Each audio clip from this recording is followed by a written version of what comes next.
Hello everyone and welcome back to Lucky Loaders 15, where I'll be giving you 6 tips for tomorrow's horse racing action. Now before we get stuck into them, quickly just want to reflect on how our tips have performed today. Now at the current time of recording we still do have my nap to run tonight at Chelmsford, so hopefully we can get a winner there, and then if that horse does win, it means we've had a good day, because we had a winning next best earlier on the channel today with Unai. Was a nice winner in the end for Luca Morgan and Ben Paulin. Was a pretty weak race on paper, but I think with the ability that he'd shown so far, I thought he would be the one to beat in the race, and that proved to be the case. So that was a nice result there. Final SP was 3-1, so that was a good result. The other 2 tips were a little bit disappointing. Cracking Destiny in the end, I just think he wasn't happy with the fact that he didn't get his own way up in front. Callum Bewley, who was on him today, dropped him in. He did start to make a bit of a move, but he just couldn't live with the pace of the race, and I think maybe if he gets to make the run-in on his own next time, that might see him in a better light. The other tip we put up was my Longshot Tangled. Did run on really strongly in the closing stages, but the winner just got first run unfortunately and was the complete rag of the field. So yeah, a little bit disappointing there. In another few strides I think Tangled would have got up, but yeah, that's the way it goes. But fingers crossed Shimmering Dawn can get the job done for us in the 6:15 at Chelmsford, and like I said, if that wins it means it's been a good day. But yeah, 6 tips for tomorrow's racing. I really do fancy a lot. We've got a lot of race meetings going on, some good classic clues. It's definitely one for the notebook tomorrow, but I do fancy quite a few. So let's get straight into it then. We're going to be starting off tomorrow at Sandown in the 225, the Gordon Richard Stakes. Good card there, and I'm going to go with my next best here, which is Waldkonig for Frankie Dettori, who's riding for John and Thady Gosden. Now this horse, he has been a little bit frustrating, I would say, for some people at least anyway. I think they'll call him frustrating from what he showed last season, but I still think he ran respectably. He all caught our imaginations when he absolutely hacked up at Wolverhampton in a novice race. I think he won by 10 lengths that day, very, very easily, and we all thought he was going to go on to bigger and better things last season. But despite not winning, he still showed, I think, that he had some ability. He finished 3rd in a listed race at Newmarket, which at the time did look very disappointing. But if you actually go back and look at the form of the race, it turned out to be pretty good, because you had Mishrif in there, who's been a fantastic horse for connections in the last 12 months. You had Vulcan Star, who finished 2nd. He went on to win on his next start, won a Group 3 in France. And also as well, Alazi for William Haggis. He went on to win the Bahrain Trophy and looks an exciting prospect this season. So there were some good horses in there. He then went to Haydock, where he got turned over by Highest Ground. But Highest Ground is a nice horse in his own right, but I think Waldkonig could just improve with age, because if you look at his pedigree, we all know that he's related to Waldgeist, who's an Arc winner, half brother. But if you actually look at the profile of the family and take Waldgeist for example, they actually improved as they got older. Waldgeist was called a couple of names for Andre Fabre. If you actually go back and look at his form as a 3-year-old, that was probably the worst year of his career. And I think he will improve with age, this horse. And I was really taken by the way he won at Pontefract, when he won a handicap off a mark of 101. The handicapper gave him an £8 ride for that, but he did it very stylishly that day, and it was a very easy, bloodless win for him. Now the form of that race has worked out okay. The Rafe Beckett horse, Victory Chime, was a winner at Epsom the other day. So okay, yes, he won a handicap, but it's nice to see that form boosted, and he will have to take another step forward tomorrow. But if you actually saw him in the parade ring that day, if you were watching the racing TV, you could see that he was carrying a little bit of condition, and he probably would improve for the run. And I think this could be Waldkonig's year. I think he's the type of horse that will just improve with age, and he's currently 4-1 in the bet, and I can see why people might prefer Highest Ground, you know, with their form lines last year. But I just think the fact that we've seen Waldkonig have a run, and we know he's in good health, in good form, and looking at his pedigree, his profile suggests that he will improve with age. So I think at 4-1 tomorrow, I think he's a big price there. And I'm going to recommend a 1-point win bet as my next best of the day. I think he can reverse the form with highest ground from last season, despite Michael Stout's runners are going well.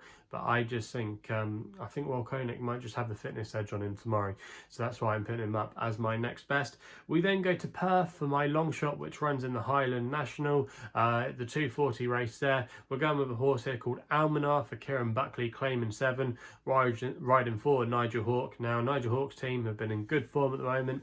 If their horses haven't been winning, then they've been going very close. I remember we put up a horse of Nigel Hawke's at some market racing earlier in the week and ran well for a long way, but just got touched off in the closing stages to finish second, and that's been a theme of some of our selections this week. But yeah, the yard are in good form, and last time we saw this horse Alminar, he won very easily at Wincanton. It was a little bit of a hard watch early on because he was being niggled along, but as he rallied, he really did assert in the final stages of the race. He picked up premium access and absolutely hacked up. The handicap I thought was fair to him, gave him a £5 rise. He does have a rating of 120 now, and it would require a career best for him to win, but he's still only an 8-year-old, and I think that he could still have a little bit more improvement to come. We've seen plenty of ability from him over staying trips.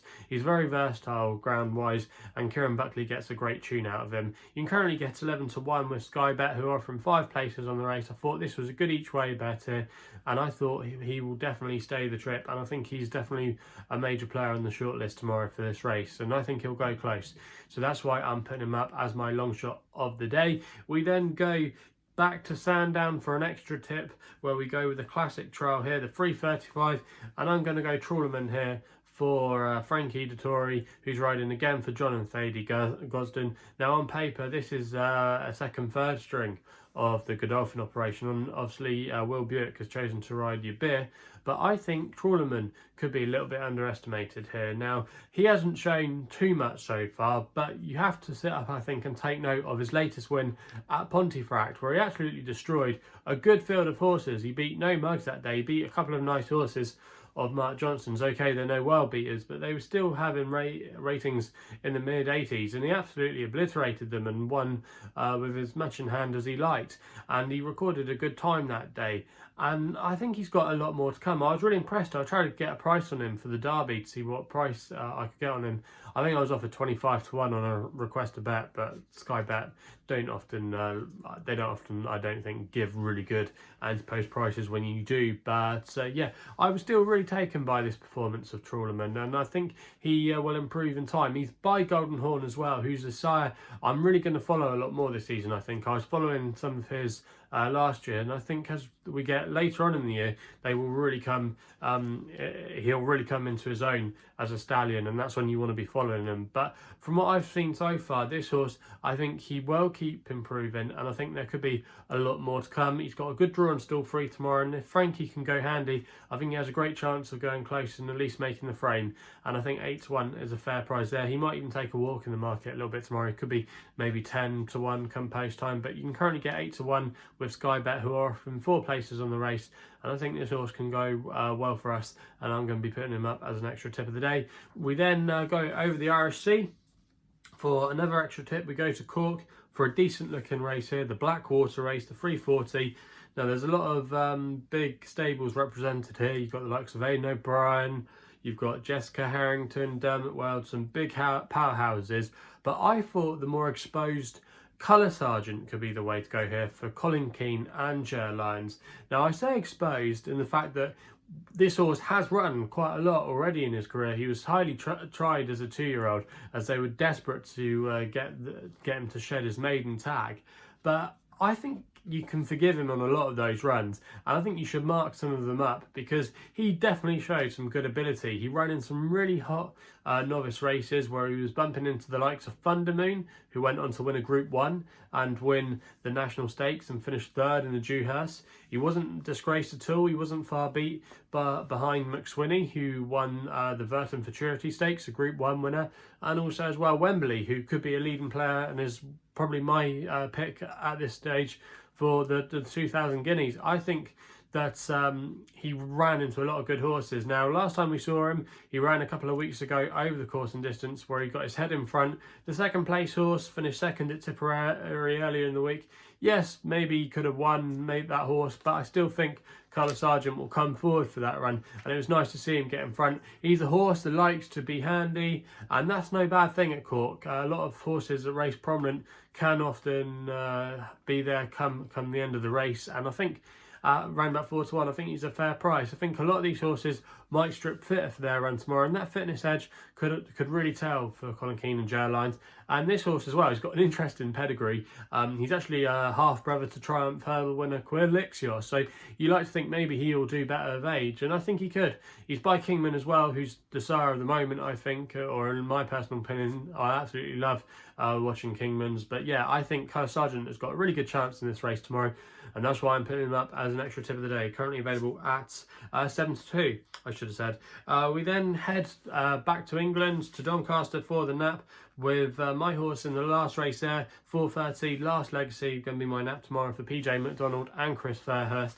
Now this horse is currently 11-4 with bookmakers at the moment, but I think has got a really good standout chance. Has been running quite well on his last couple of starts on the all-weather at Newcastle, and some of that form has worked out not too badly, especially the third place effort behind Daniel's Flyer. Now I think 7 furlongs will be this horse's ideal trip. Now he's quite lightly raced on the turf. In fact, what makes him so attractive tomorrow is his mark on the turf. It's £7 lower than his all-weather mark, but he hasn't been highly tried on the turf. He did finish, I think he was in 6th place here back on soft ground towards the end of last year, but I think he'll be better on a decent surface, and that was over a longer trip as well. That was over 10 furlongs.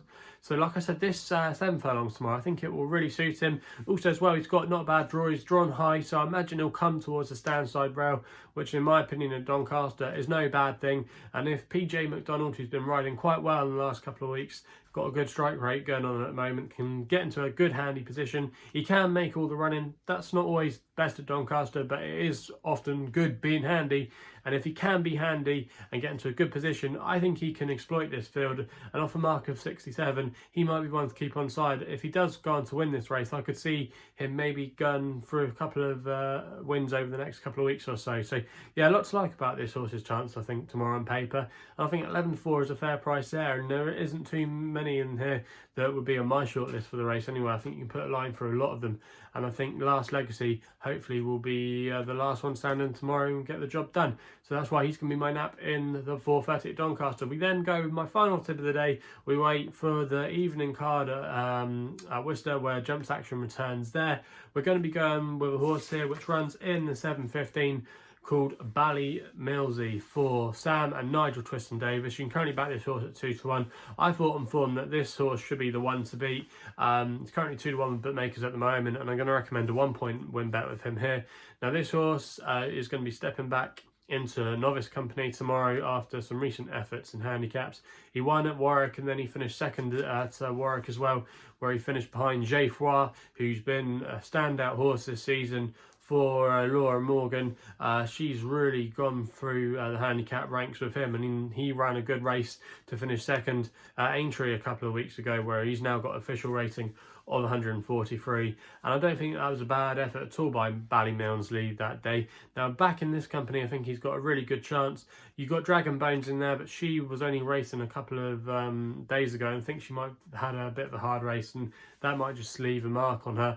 And also as well, you've got Kim Bailey's horse in here, Bob and No Hope and Glory, I think it's called, but he's going to have to give away a double penalty and give £7 to our horse. So on ratings, our horse, in my opinion, comes out best, and I think he brings some of the best recent form to the table. So for me, I think a 2 to 1, I think that's a fair price there, and I think he'll take all the beating in the 7:15 at Worcester. So that rounds off the 6 tips for tomorrow's racing. If you're still enjoying these videos, please remember to hit the thumbs up. Also as well, let me know in the comments box below what you'll be back in tomorrow. Remember to subscribe here as well to my YouTube channel at LuckyLoaders15. If you want to follow me on Twitter, you can do, and that's the only place you can do so on social media. My handle is at LuckyLoader15.